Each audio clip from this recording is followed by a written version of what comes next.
really, and everybody, and that is getting our schools reopened. This has been a very difficult year for families, for many of our workers, particularly women, have not returned to the workforce because they've had to stay home, many of them be with children. We have many children who are falling through the cracks. It's estimated through certain studies that children are going to be losing about 9 months of instruction. And, you know, for some families, they can manage. But for most families, those families that have working parents, don't have connectivity, that have students that might... I ask for the quorum call to be vitiated. Without objection. All right. Mr. President, later today or tomorrow, as part of the American Rescue Plan, which we will be discussing in the next few days, which I happen to believe is the most significant piece of legislation to come to the floor of the Senate in decades in terms of addressing the crises facing working families. As part of that piece of legislation, I will be offering an amendment to raise the federal minimum wage from $7.25 an hour, which I believe is a starvation wage, to $15 an hour over a 5-year period, 5 years. And I think there's been some miscommunication around here, and there are people who are saying it's going from $7.25 to $15 an hour in 1 year. Not true. It goes from $7.25 to $9.50 to $11 to $12.50 to $14 to $15 an hour. So anyone who says we're raising the minimum wage in 1 year in the midst of a pandemic to $15 an hour is simply not telling the truth.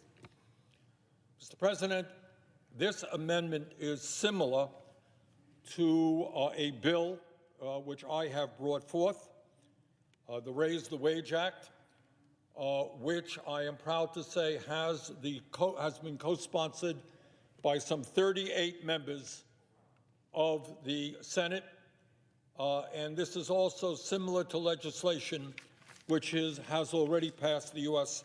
House of Representatives, and I thank them and I thank my friends in the Progressive Caucus in the House for doing a great job in pushing this legislation.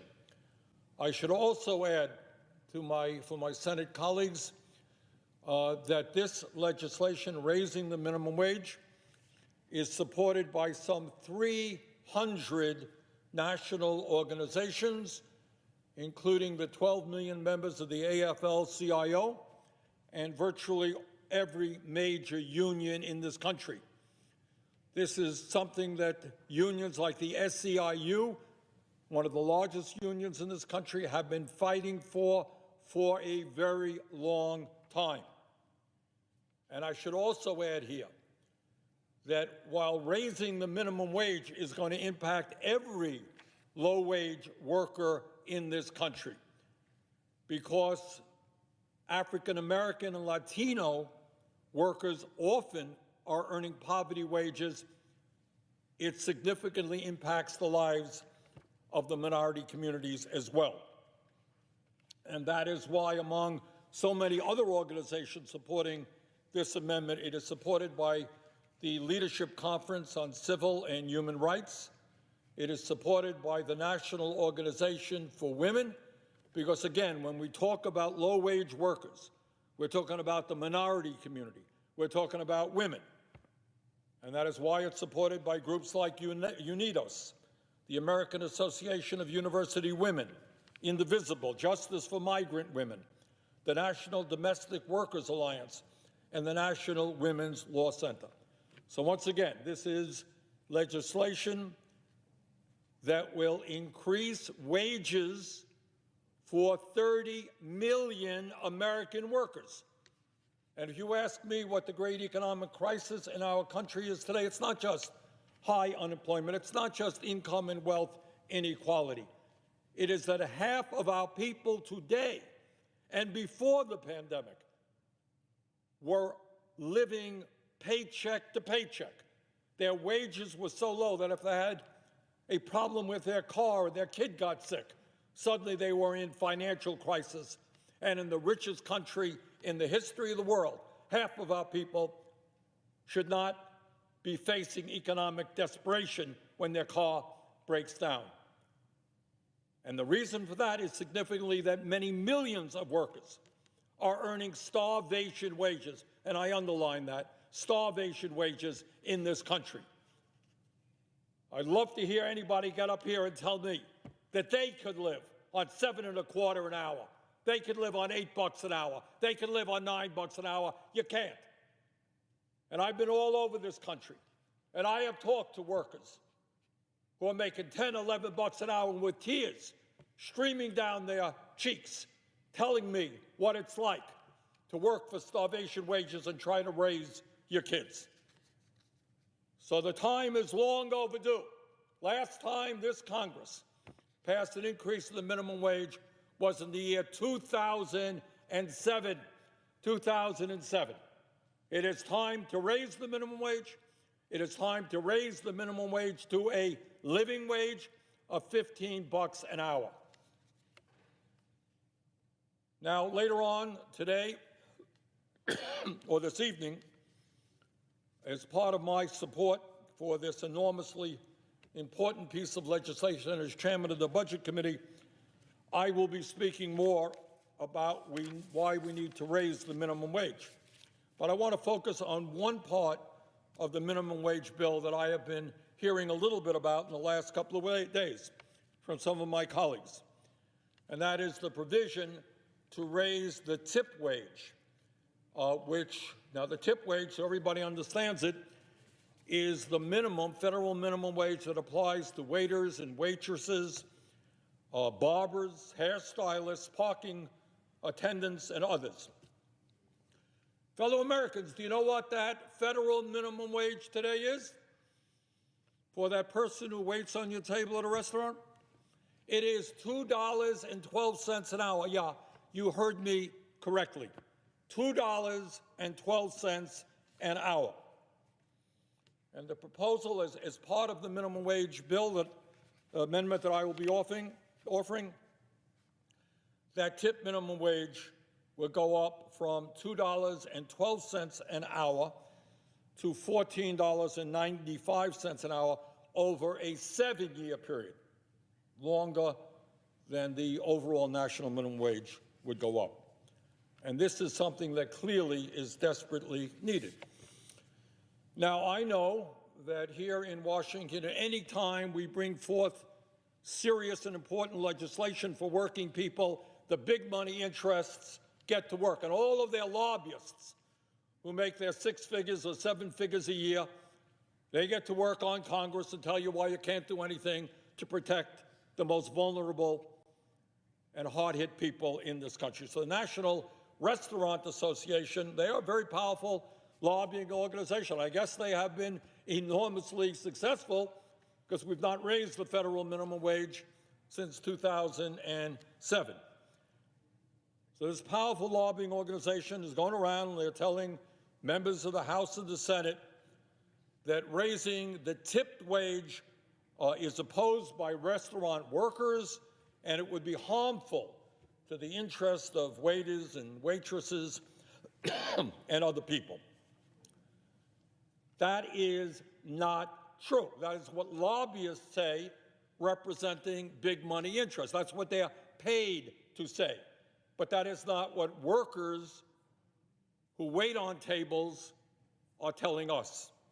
One Fair Wage, an organization, a grassroots organization representing service employees, waiters, waitresses, and others, has just delivered to the White House a petition with 140,000 signatures on it from service workers who are demanding that they receive the same minimum wage as every other worker in this country.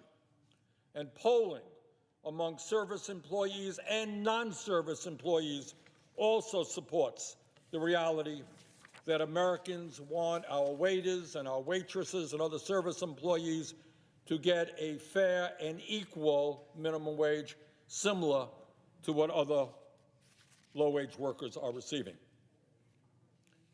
Now, I have heard from some who tell me that, people are waiting on tables, and by the way, I was one of the worst waiters in the history of the country, but I was a waiter a long time ago. I know a little bit about it. And I am hearing from some that waiters and waitresses, they're doing really well, making a whole lot of money, and they don't need an increase in the minimum wage. And let's be clear, when you talk about the restaurant and the hotel industry, you're talking about mass discrepancies in the kind of incomes that people receive. I will not deny for a second, my daughter worked in a fancy restaurant. She did quite well. So if you're working in a hotel, in a fancy restaurant where you have a menu that is quite expensive, you know, you get a $100 meal, and you get 20% of it, that's $20, you're waiting on 3 or 4 tables, you're doing okay. I don't deny that for a second. And I wish those waiters and waitresses who work so hard a continued success. But let us be clear, not everybody works in a fancy restaurant or a big hotel which has a high-priced menu. You got a whole lot of people working in diners, working in working-class restaurants where the menu is not that fancy. And maybe it is $10 for lunch or $8 for lunch, and 20% of that is $1.60 on an $8 meal. And let us be very clear that when we talk about waiters and waitresses, some 70% of tip workers in this country are women who suffer from 3 times the poverty rate of the rest of the U.S. workforce. In other words, women who are waitressing have a 3 times higher poverty rate than the rest of the U.S. workforces. Their tips are not keeping up with their needs. These women waitresses use food stamps at double the rate of other workers in this country. And importantly, and increasingly so, amazingly, during this pandemic, waitresses suffer from the highest rates of sexual harassment of workers in any industry because they are forced to tolerate inappropriate customer behavior to feed their families through the tips that they get. And we're hearing stories where people in a restaurant, guys in a restaurant, say, well, take your mask off. You want a tip? Let me see how you look. And clearly this is unacceptable behavior. I also want to point out that the idea of moving tip wages to the same level over a period, in this case 7 years, moving it to the same level as the overall minimum wage is not a radical idea. Ain't a Bernie Sanders idea. It already exists. I don't know if people know this. It already exists in 7 states. So in 7 states right now, people who work in the service industry, waiters, waitresses, and others, are getting the same minimum wage as all the workers in those states. And those states are California, Oregon, Washington, Nevada, Montana, Alaska, and Minnesota. 7 states already pay their service industry workers the same wages as they pay other minimum wage workers. And I should point out that all of these states experienced a growth in the number of small businesses and restaurants after they abolished the tip minimum wage. So they abolished the tip minimum wage. It did not drive restaurants out of business. In fact, in those states where the tip minimum wage equaled the general minimum wage, we saw a growth in the number of restaurants. And furthermore, to respond to another piece of misinformation, waiters and waitresses in these states received more in tips, not less. So the mythology that's going around here is that if we raise the minimum wage for waiters and waitresses, when somebody walks into a restaurant, they're going to be thinking, oh my goodness, this person is now making 10, 12 bucks an hour, I'm going to leave less of a tip. Ain't the way the world works. Let me also say a word about how the pandemic, which has impacted workers in every sector, but how it has impacted tipped workers. In many states where the tip minimum wage still exists, tip workers, and this is rather unbelievable, tip workers did not even qualify for unemployment. So we're talking now in this bill of substantially increasing unemployment, a $400 supplement, and we're talking about extending it to late August. But tip workers whose minimum wage is so low, they do not even qualify for unemployment. In an industry where more than 6 million workers have lost their jobs, and obviously we all know the restaurant and hotel industry has been terribly hard hit by the pandemic, more than 60% of sub-minimum wage earners could not get unemployment benefits because the state and federal government denied them benefits for not making enough earned income. You all got that? So we're talking about the need, and I certainly agree with that, to expand and extend unemployment benefits, but you got a whole lot of workers who are earning starvation wages who are not going to be eligible for unemployment. At the same time, as restaurants reopen, the CDC has declared restaurants as the most dangerous place to work. We all know that. It's obvious. You're coming face to face with your customers. And now servers in the midst of that are responsible. You're a waiter, you're a waitress. You are now responsible for telling somebody who walks into your restaurant that they must socially distance themselves or wear a mask, not necessarily a comfortable position for a worker dealing with a hostile customer.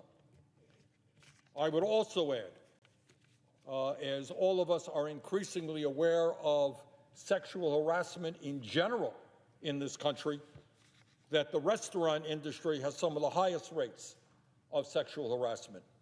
In a workplace where 70% of the workers are women and where they rely on their customers to determine their wages because of tips, women are often expected to withstand sexual harassment in order to get those tips.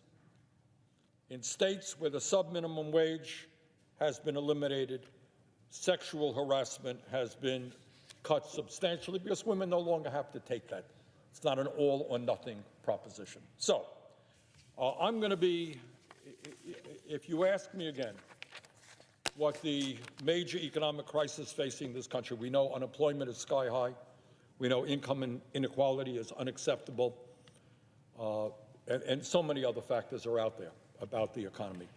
But at the top of my list is the fact that tens of millions of workers in the richest country on earth are barely making it. They're having a hard time feeding their kids. They're having a hard time paying their rent. Many of them get inadequate or no health insurance at all. Now, year after year, the American people, I think, correctly perceive that this Congress bows to the wishes of the rich and the powerful, give tax breaks to people who don't need it. We deregulate companies that should be regulated, et cetera, et cetera. In this moment of economic and health crisis, now is the time for us to stand with working families. And the most important thing that we can do is to raise the minimum wage to a living wage. This is what Joe Biden believes. This is what the Democratic platform stands for. And this is what at least 38 co-sponsors of Raise the Wage Act also believe. So here we are at a pivotal moment. The working class is being decimated. People are struggling to feed their kids. We've got to raise wages in this country, and we have got to raise the wages of tip workers. I'll be back later for more on this, but thank you very much, Mr. President.